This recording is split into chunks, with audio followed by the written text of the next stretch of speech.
छोटा सा आइलैंड जहां ना कोई शहर है ना इंसानों की भीड़, सिर्फ एक लाइट हाउस है और एक रहस्य जो समंदर की गहराइयों में छिपा है। फिल्म शुरू होती है एक शिप को दिखाते हुए जो साउथ अटलांटिक ओशन के रास्ते अपनी मंजिल की तरफ बढ़ रहा है। उस शिप पर एक वेदर ऑफिसर था, डेविड। वो लोग एक ऐसे आइलैंड की तरफ जा रहे थे जो अटलांटिक ओशन के सबसे गहरे हिस्सों में छिपा हुआ था। सरकार ने डेविड को वहां भेजा था ताकि वो उस आइलैंड के बदलते मौसम का ऑब्जर्वेशन कर सके। डेविड को लगभग 1 साल तक वहां रुकना था, डेटा कलेक्ट करने के लिए, मौसम के अजीब बदलावों को समझने के लिए और फिर वापस लौट आना था। कैप्टन अपने शिप पर डेविड को उस आइलैंड तक ले जा रहे थे, साथ में 1 साल का खाना और जरूरत का सारा सामान भी था। लंबे सफर के बाद आखिरकार वो आइलैंड तक पहुंच गए। वो लोग बोट की मदद से आइलैंड पर उतरे, साथ ही अपना जरूरी सामान भी ले आए। आइलैंड पर एक लाइट हाउस था और एक छोटा सा घर जहां डेविड को रहना था, क्योंकि इससे पहले भी एक वेदर ऑफिसर यहां रहता था, लेकिन अब उसकी ड्यूटी का वक्त खत्म हो चुका था। आज से डेविड इस आइलैंड का नया वेदर ऑफिसर बन गया था और पुराना ऑफिसर रॉबर्ट अब कैप्टन एक्सेल के शिप में घर लौटने वाला था। लेकिन उस घर में जाकर वो लोग हैरान रह गए। किसी भी इंसान का नामो निशान नहीं था। रूम के अंदर फर्नीचर बिखरे हुए थे, सब कुछ उल्टा पुल्टा था। शायद लाइट हाउस में कोई हो सकता है। कैप्टन और डेविड बिना वक्त गंवाए लाइट हाउस की तरफ बढ़ते हैं और वहां एक अजीब नजारा देखते हैं। पूरा लाइट हाउस तेज और नुकीले लकड़ों से घिरा हुआ था, जैसे किसी ने जानबूझकर उसे बंद कर दिया हो ताकि कोई भी अंदर ना जा सके। कैप्टन और डेविड ने लाइट हाउस का गेट कई बार नॉक किया, लेकिन कोई रिस्पॉन्स नहीं मिला। आखिर में उन्होंने गेट को जोर से धक्का दिया और अंदर घुस गए। लाइट हाउस के बिल्कुल ऊपर उन्हें एक आदमी मिला जिसका नाम ग्रूनर था। वो लेटा हुआ था। जब उन्होंने ग्रूनर से पुराने वेदर ऑफिसर के बारे में पूछा तो उसने काफी बेपरवाही से जवाब दिया, वो मर गया है, कोई भयानक बीमारी थी उसे। कैप्टन ने जब उससे डेड बॉडी के बारे में पूछा तो उसका जवाब और भी ज्यादा अजीब था, शायद किसी ने मार दिया होगा। ग्रूनर की बातें सुनकर डेविड और कैप्टन दोनों चौंक गए। उन्हें लगा शायद ग्रूनर की मेंटल कंडीशन ठीक नहीं है, लेकिन जब तक पुराने ऑफिसर का पता नहीं मिलता वो लोग कुछ कर भी नहीं सकते। कैप्टन ने डेविड से कहा, अगर तुम अब भी चाहो तो हमारे साथ वापस चल सकते हो। लेकिन डेविड जानता था अगर वो सरकार को इस आइलैंड का एक्यूरेट वेदर रिपोर्ट दे पाया तो उसे काफी पैसे मिल सकते हैं और पैसे की उसे वैसे भी जरूरत थी। इसीलिए उसने तय किया कि वो यहीं रुकेगा। कैप्टन ने उसे एक गन दी प्रोटेक्शन के लिए। शायद ये जगह उतनी सेफ नहीं है जितनी दिखती है। कैप्टन के जाने के बाद डेविड ने घर को थोड़ा सेटल किया, रहने लायक बनाया। रूम के एक ड्रॉर में उसे एक डायरी मिली पुराने ऑफिसर की। उस ऑफिसर ने 1913 में इस आइलैंड पर कदम रखा था। डायरी में आइलैंड के बारे में बहुत कुछ लिखा था, लेकिन सब कुछ साफ नहीं था। कुछ बातें अधूरी थीं। डेविड हर लाइन को ध्यान से पढ़ता गया। डायरी में कुछ अजीब तरह के जानवरों के स्केचेस भी बने थे। डेविड को समझ नहीं आया उसने ऐसी तस्वीरें क्यों बनाई थीं। शायद वो अकेला था और टाइम पास के लिए ऐसा किया होगा। डायरी के एक पेज पर उसकी वाइफ की फोटो भी लगी थी। डेविड वो डायरी पढ़ते पढ़ते थक गया और धीरे धीरे उसकी आंख लग गई। अगली सुबह डेविड ने अपना काम शुरू कर दिया, लेकिन समुद्र के पास पहुंचते ही उसके कदम रुक गए। चट्टानों के बीच कुछ पत्थर अजीब तरीके से सजाए गए थे और उनके बीच कुछ सी शेल्स भी रखे थे, अजीब पैटर्न में। डेविड ने सोचा शायद ये सब ग्रूनर ने किया हो। ये सोचकर वो दोबारा अपने काम में लग गया। मौसम का डेटा कलेक्ट करना, वही काम जिसके लिए वो यहाँ आया था। काम के दौरान जब उसने बाइनोक्यूलर से लाइट हाउस की तरफ देखा तो उसे ग्रूनर के साथ एक और इंसान दिखा, लेकिन फिर उसने सोचा शायद उसका वहम हो। रात हो चुकी थी और डेविड अपने काम में बिजी था। तभी दरवाजे पर नॉक हुआ। उसने सोचा शायद ये ग्रूनर है। डेविड ने उसका नाम पुकारा, लेकिन कोई जवाब नहीं मिला। हाथ में लैंप लेकर जैसे ही डेविड आगे बढ़ा, उसके कानों में कुछ अजीब सी आवाजें गूंजने लगीं और फिर उसने देखा गेट के नीचे से किसी अजीबोगरीब प्राणी का हाथ अंदर आने की कोशिश कर रहा था। वो हाथ इंसानी नहीं था। डेविड का दिल दहशत से भर गया। वो तुरंत बेसमेंट की तरफ भागा और वहां जाकर छुप गया। कुछ ही देर में वो रहस्यमयी क्रीचर घर के अंदर घुस चुकी थी। वो छुप छुप के डेविड को ढूंढ रही थी। बेसमेंट की एक छोटी सी क्रैक से उस क्रीचर की भयानक आंखें डेविड को घूरने लगीं। डेविड ने एक छुरी उठाई और जैसे ही वो आंखें उस क्रैक के सामने आईं, उसने पूरी ताकत से छुरी घुसा दी। वो क्रीचर चीख के भाग गई, लेकिन वो कभी भी वापस आ सकती थी। डेविड ने बेसमेंट का गेट मजबूती से बंद किया, रस्सी से कस के बांधा और पूरी रात वहीं जागकर बिताई, दहशत के साए में। अगली सुबह जब डेविड घर से बाहर गया तो उसने रेत पर कुछ निशान देखे, पैरों के निशान, पर इंसान जैसे नहीं थे। बिल्कुल साफ था ये किसी इंसान का काम नहीं था। वो निशान सीधे समुंदर की तरफ जाकर खत्म हो गए थे। अब डेविड को सब समझ आ गया था क्यों ग्रूनर ने लाइट हाउस के चारों ओर नुकीले लकड़े लगाए थे, शायद उसी अजीब क्रीचर के लिए। और अब डेविड जान गया ये घर उसके लिए बिल्कुल भी सेफ नहीं है। शायद वो क्रीचर आज रात फिर से लौट कर आएगा। डर के मारे डेविड लाइट हाउस की तरफ दौड़ता है। ग्रूनर को चिल्लाकर कहता है, गेट खोलो, मुझे अंदर आना है। लेकिन ग्रूनर उसे अंदर नहीं आने देता और कहता है, तुझे तो उस शिप के साथ लौट जाना चाहिए था। डेविड निराश होकर वापस लौटता है, लेकिन अब उसे अपना घर सुरक्षित बनाना होगा। उसने घर की हर एक विंडो को लकड़ी से बंद कर दिया, हर तरफ नुकीले लकड़ों से घेरा बनाया और गेट के बाहर पुराने कागज और किताबें रखी। फिर उन पे तेल छिड़क दिया ताकि अगर वो क्रीचर वापस आए तो उसे आग से डरा के भगाया जा सके। लेकिन एक बात थी जो डेविड अब तक नहीं जानता था, और ये बात उसे आज रात पता चलने वाली थी। किस्मत से उसे घर के अंदर एक पुराना बॉक्स मिला। उस बॉक्स में एक गन थी और बहुत सारी बुलेट्स। ये देखकर उसे थोड़ी हिम्मत मिली, लेकिन डर अब भी जिंदा था। जैसे जैसे सूरज ढलने लगा, रात का अंधेरा हर तरफ छा गया। डेविड गन हाथ में लिए घर के एक कोने में चुपचाप बैठा था। उसकी सांसें तेज थीं। तभी एक अजीब आवाज सुनाई दी, और जब डेविड ने खिड़की की तरफ कदम बढ़ाया तो जैसे उसके पैरों के नीचे से जमीन ही खिसक गई। सिर्फ एक नहीं, पानी में से कई सारी वही अजीबो गरीब क्रीचर्स उठती हुई नजर आईं, और सब उसके घर की तरफ बढ़ रही थीं। कुछ ही देर में वो गेट को तोड़ने की कोशिश करने लगे। डेविड ने तुरंत गोलियां चलानी शुरू की। कुछ क्रीचर्स गिर गए, लेकिन बाकी और भी ज्यादा हिंसक हो गए। वो अब घर के अंदर घुसने की कोशिश कर रहे थे। जैसे जैसे उनकी तादाद बढ़ने लगी, डेविड ने बिना वक्त गंवाए गेट के बाहर रखे कागजों और पुरानी किताबों को आग लगा दी। आग देखकर वो क्रीचर्स डर के मारे वापस समुद्र में लौट गए। लेकिन अब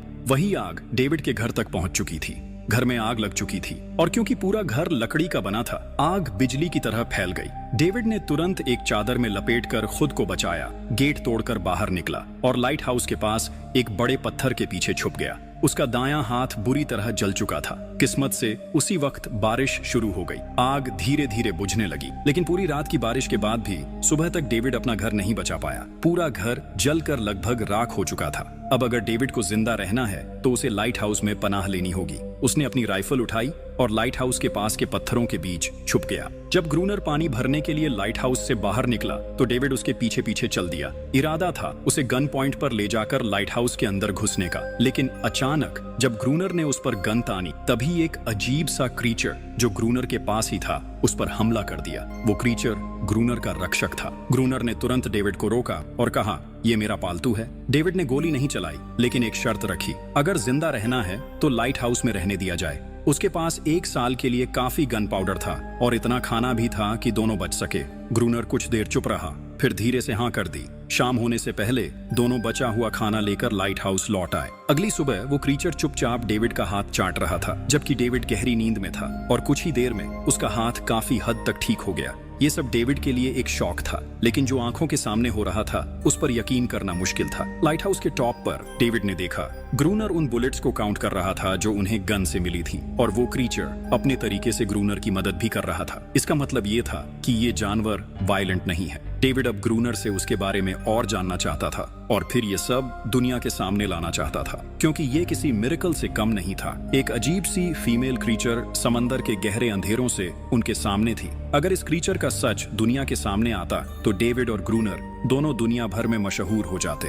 लेकिन ग्रूनर को ये सब नहीं चाहिए। वो इस आइलैंड से कहीं नहीं जाना चाहता। ग्रूनर के पास कोई अपना नहीं था। उसके हिसाब से सोसाइटी में कोई भी अकेला नहीं रह सकता। हर किसी को किसी ना किसी का गुलाम या नौकर बन के रहना पड़ता है। इसीलिए उसके लिए ये आइलैंड परफेक्ट था। ये जगह जहां वो अपने आप को एक किंग समझता था, अपनी मर्जी का मालिक। इसी वजह से उसने आइलैंड के कई हिस्सों में लिख दिया था, ग्रूनर इज किंग। लेकिन वो अजीब सी फीमेल क्रीचर उसकी पालतू कैसे बन गई? असल में एक बार ग्रूनर ने उसकी जान बचाई थी। वो गलती से अपने फिशिंग नेट में फंस गई थी। तब वो क्रीचर छोटी थी और उस दिन के बाद से ग्रूनर के साथ ही रह गई। उसकी हर बात माननी शुरू कर दी। लेकिन ग्रूनर एक गुस्से वाला इंसान था और उसने कभी भी उस क्रीचर के साथ इंसानियत से बिहेव नहीं किया। उसके साथ रेगुलर फिजिकल रिलेशन रखता था। एक बार उस क्रीचर ने ग्रूनर पर हमला भी किया और उसके बदले में ग्रूनर ने उसे सजा दी, एक ऐसी सजा जिसके बाद वो क्रीचर अपने आप को ग्रूनर की नौकरानी समझने लगी। शायद इसी वजह से हर रात वो क्रीचर्स समंदर से बाहर आते हैं उसे वापस ले जाने के लिए। लेकिन वो क्रीचर्स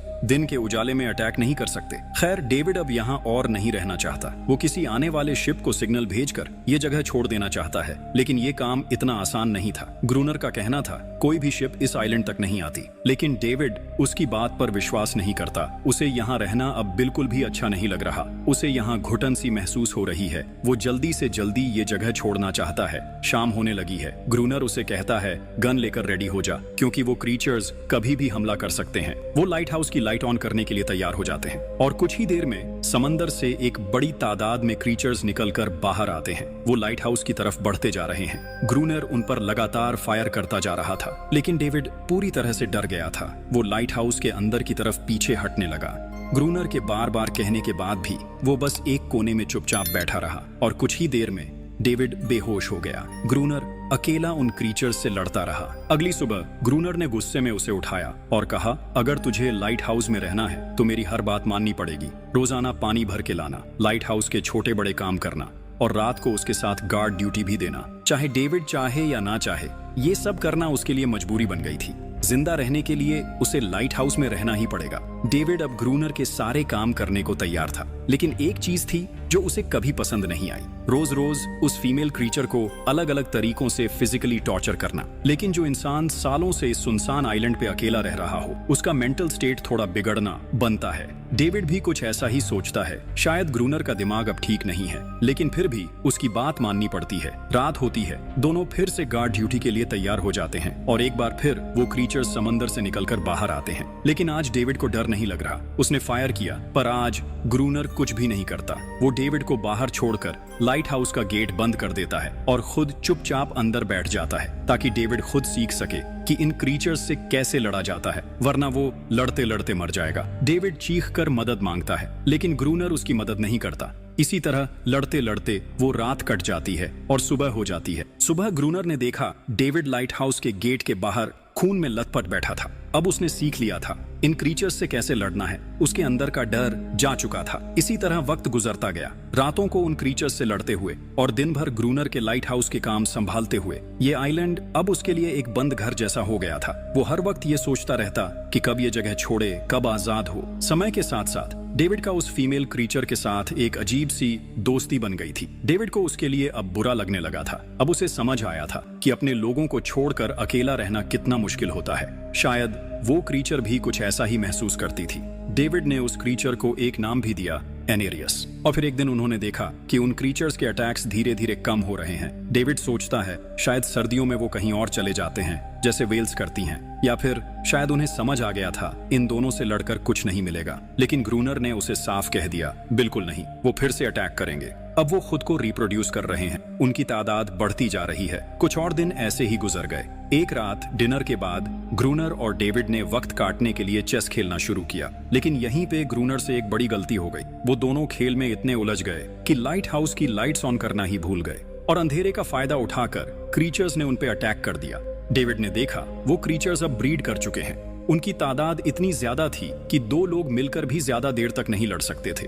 गन्स के बुलेट्स भी ऑलमोस्ट खत्म हो चुके थे। किसी तरह बचते बचाते वो लाइट हाउस के टॉप तक पहुंच गए, लेकिन इस बीच ग्रूनर के पैर में गहरी चोट लग गई। वो क्रीचर्स लाइट हाउस में घुसने की कोशिश कर रहे हैं और डेविड और ग्रूनर को कहीं से भी बचने का रास्ता नजर नहीं आ रहा। उन्होंने हार मान ली, लेकिन खुशकिस्मती से सुबह हो गई थी। जैसे ही सूरज धीरे धीरे उभरता है, वो क्रीचर्स लाइट हाउस छोड़ के समुंदर में वापस चले जाते हैं। अनारियस ग्रूनर के जख्म को ठीक करने की कोशिश करती है, लेकिन अब तक डेविड को समझ आ चुका था कि वो इन क्रीचर्स के साथ ये लड़ाई जीत नहीं सकते। बुलेट्स भी अब खत्म होने के करीब हैं। उनके पास खाना भी इतना नहीं है कि ये ज्यादा देर तक चल सके। अगले दिन खुशकिस्मती से जब डेविड लाइट हाउस के बाहर इधर उधर घूम रहा था, उसने समुंदर में एक जहाज देखा। वो जल्दी से अंदर से फ्लेयर गन लाया और जहाज को सिग्नल देने गया, लेकिन ग्रूनर ने उसे रोक दिया क्योंकि वो नहीं चाहता कि डेविड यहाँ से जाए। उसी वक्त अनारियस ने ग्रूनर पे हमला कर दिया। वो डेविड को ग्रूनर से बचाना चाहती थी। ग्रूनर किसी को भी ये आइलैंड छोड़ने नहीं देना चाहता। ये आइलैंड उसकी अपनी दुनिया है, जहाँ वो एक किंग की तरह रहता है, एक सर्वेंट है जो उसकी हर बात मानती है। वो इस जिंदगी को छोड़कर शहर वापस नहीं जाना चाहता और वो डेविड को भी जाने नहीं देना चाहता। इतने टाइम से अकेला रहने के बाद अब उसके पास कोई था जिससे वो बात कर सकता था। धीरे धीरे वो शिप डेविड की आंखों के सामने समुंदर में गायब हो गई। अब उसके पास कुछ भी करने को नहीं था। ऐसे ही कुछ और दिन बीत गए। ग्रूनर, डेविड और अनारियस दोनों के साथ अब भी बुरा बर्ताव कर रहा था, लेकिन अनारियस को वो खास तौर पे मारता था जो डेविड को बिल्कुल पसंद नहीं था। एक दिन डेविड ने अनारियस को एक छोटी टॉय बोट गिफ्ट में दी जो उसने वेल की हड्डियों से बनाई थी। शायद इससे अनारियस का मन थोड़ा हल्का हो जाए। लेकिन जब अनारियस ने उस बोट को देखा तो वो डेविड को आइलैंड के एक ऐसे कोने में ले गई जहां वाकई एक असली बोट रखी थी। जब डेविड ने उस बोट के बारे में ग्रूनर से पूछा तो उसने कहा हाँ, उसे ऑलरेडी पता था कि आइलैंड के उस हिस्से में एक बोट है। कुछ महीने पहले एक आर्म्स स्मगलिंग शिप जो बहुत सारा गोला बारूद ले जा रही थी, समुंदर में आई तूफान की वजह से इसी आइलैंड के पास डूब गई थी। कुछ लोग इस आइलैंड तक बोट के थ्रू जिंदा पहुंच गए थे, लेकिन सुबह होने से पहले उनमें से कोई भी जिंदा नहीं बचा। सभी उस क्रीचर का शिकार बन गए। ये सब सुनते ही डेविड के दिमाग में एक प्लान आया। उनके पास एक डाइविंग सूट जैसा कुछ था। अगर उनमें से कोई उस सूट को पहनकर समुंदर के उस हिस्से में डाइव करे तो हो सकता है उन्हें कोई बुलेट्स या डायनामाइट मिल जाए, जिससे उन मॉन्स्टर्स से लड़ना आसान हो जाए। लेकिन ग्रूनर ने इस बात से सीधा मना कर दिया। वो उस समुंदर के पास भी नहीं जाना चाहता था, पर डेविड अपनी जान के खतरे पर भी ये काम करने को तैयार था। कुछ और दिन इसी तरह गुजर गए। डेविड और एनारियस के बीच एक गहरा कनेक्शन बनने लगा। डेविड उसे पसंद करने लगा था। ये सब ग्रूनर ने चुपके से देख लिया और उसी वक्त पहली बार उसके मन में ये ख्याल आया, शायद उसे डेविड की मदद करनी चाहिए। लेकिन ग्रूनर का असली इरादा कुछ और ही था। वो चाहता था कि डेविड उसकी मदद से समुंदर के नीचे रखे डायनामाइट के बॉक्सेस वापस सरफेस तक ले आए और उसके बाद उसे वही समुंदर में अकेला छोड़ दे, ताकि वो क्रीचर्स उसे मार दें। इस तरह डायनामाइट भी उसके पास आ जाएगा और एनेरियस फिर से उसकी गुलाम बनकर रह जाएगी। दोनों उस जगह पहुंच गए। डेविड ने डाइविंग सूट पहना और समुंदर के नीचे उतर गया। शिप पूरी तरह तबाह हो चुकी थी, लेकिन किस्मत अच्छी थी, उन्हें कुछ डायनामाइट के बॉक्सेस मिल गए। तभी अचानक सामने आ गए वो क्रीचर। डेविड घबरा गया और गिर पड़ा। आयरन डाइविंग सूट इतना भारी था कि वो हिल भी नहीं पा रहा था। वो ग्रूनर को ऊपर सिग्नल भी नहीं भेज पाया। ग्रूनर को लगा कि शायद वो क्रीचर्स डेविड को मार चुके हैं, लेकिन असल में वहाँ सिर्फ 2 छोटे बच्चे थे। डेविड ने पानी के नीचे प्रेशर बनाया और अपना डाइविंग सूट वहीं छोड़ दिया। वो सरफेस तक खुद तैर कर आ गया। उन्हें वहाँ कुछ पुरानी बॉक्सेस मिले जिनमें डायनामाइट थे। उन्होंने लाइट हाउस के आसपास 2 लेयर्स में डायनामाइट बिछा दिया, ताकि जब अगला हमला हो तो वो मॉन्स्टर्स को एक ही बार में खत्म कर सकें। कुछ महीने बीत गए और बर्फ गिरने लगी, लेकिन एक बार फिर वो क्रीचर्स गायब हो गए। अटैक बंद हो चुके थे। अब उनका मेन काम था लाइट हाउस चलाना और हमेशा की तरह पहरा देना। ग्रूनर का सब्र अब टूट चुका था। शायद एनेरियस ने उन मॉन्स्टर्स को डायनामाइट वाले प्लान के बारे में बता दिया था, इसीलिए अब वो अटैक नहीं कर रहे थे। ग्रूनर गुस्से से पागल हो गया और एनेरियस को पीटना शुरू कर दिया, लेकिन डेविड ने उसे रोक लिया। आखिर में दोनों ने मिलकर एक नया प्लान बनाया, लाइट हाउस का मेन गेट खुला छोड़ने का, ताकि जैसे ही वो क्रीचर्स पास आए डायनामाइट से उड़ा दिए जाएं। कुछ ही देर में वो क्रीचर्स समुंदर से बाहर निकलने लगे। वो सीधे मेन गेट की तरफ बढ़े और अंदर घुसते ही डेविड पर हमला कर दिया। डेविड भी हिम्मत दिखाता है और उन मॉन्स्टर्स से टकराता है। जैसे ही वो क्रीचर्स लाइट हाउस के पास पहुंचते हैं, ग्रूनर डायनामाइट का लीवर दबा देता है, लेकिन ब्लास्ट नहीं होता। डेविड ने उसका कनेक्शन खोल दिया था। वो उसे दोबारा जोड़ना भूल गया था। डेविड तुरंत ऊपर भागता है और डायनामाइट का वायर जोड़ना शुरू करता है। तब तक वो क्रीचर्स लाइट हाउस पर चढ़ने की कोशिश कर रहे होते हैं, जिन्हें सिर्फ ग्रूनर रोकने की कोशिश कर रहा होता है, अकेला। जैसे ही कनेक्शन पूरा होता है,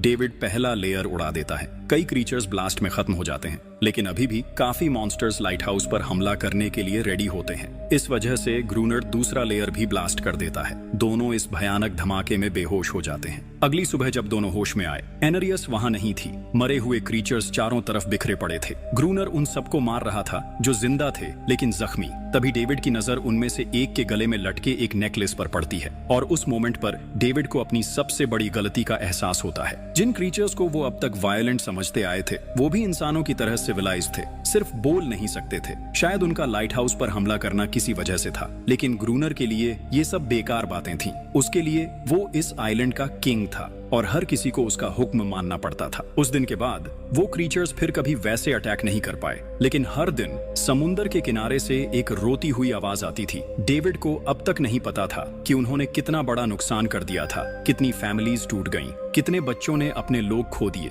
सिर्फ एक गलतफहमी की वजह से। अगले दिन डेविड ने समुंदर में उन क्रीचर्स के कुछ छोटे छोटे बच्चों को देखा, वो सब जिन्होंने अपने परिवार खो दिए थे। डेविड ने पत्थरों का एक गोल सर्कल बनाया और उसके बीच में वो छोटा एक गोल सर्कल बनाया और उसके बीच में वो छोटी टॉय बोट रख दी, ताकि एनारियस वापस लौट आए। लेकिन कितना भी इंतजार किया, एनारियस कभी वापस नहीं आई। एक सुबह डेविड ने देखा ग्रूनर बेहोश पड़ा था। उसके आसपास कुछ पुरानी चीजें रखी थीं। उनमें एक पुरानी तस्वीर भी थी और जैसे ही डेविड ने उस तस्वीर को देखा, वो हैरान रह गया। वो लड़की जिसका फोटो उसने पहले दिन ग्रूनर की डायरी में देखा था, वो कोई और नहीं, उसकी पत्नी थी। ग्रूनर की एक वाइफ थी और वो इस लाइट हाउस का वेदर ऑफिसर था, जो लगभग 1 साल पहले इस आइलैंड पर आया था। उसका असली नाम रॉबर्ट था, लेकिन उसने अपना नाम बदल लिया था क्योंकि अब वो कभी ये आइलैंड छोड़ना नहीं चाहता था। ये सब देखकर डेविड ने भी ये उम्मीद छोड़ दी कि वो कभी इस आइलैंड से जा पाएगा।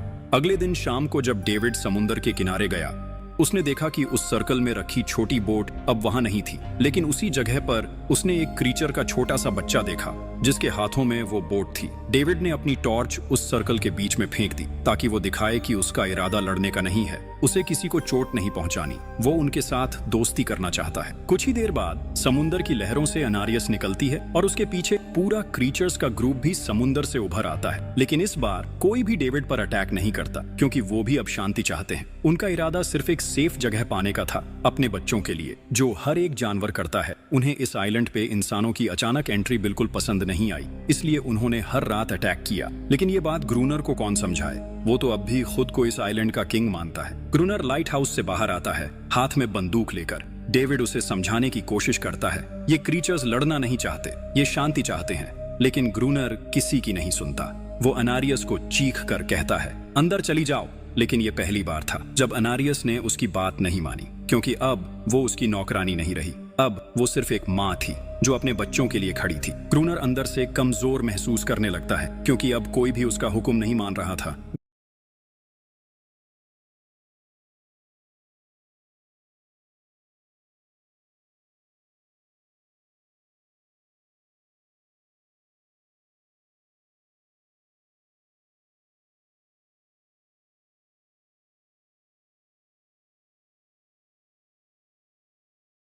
गुस्से में उसने लाइट हाउस की तरफ कदम बढ़ाए। डेविड को लगा शायद ग्रूनर को अब समझ आ गया होगा कि हर एक जानवर आजादी चाहता है, कोई भी किसी का गुलाम बनकर नहीं जीना चाहता। लेकिन ग्रूनर समझदार इंसान नहीं था।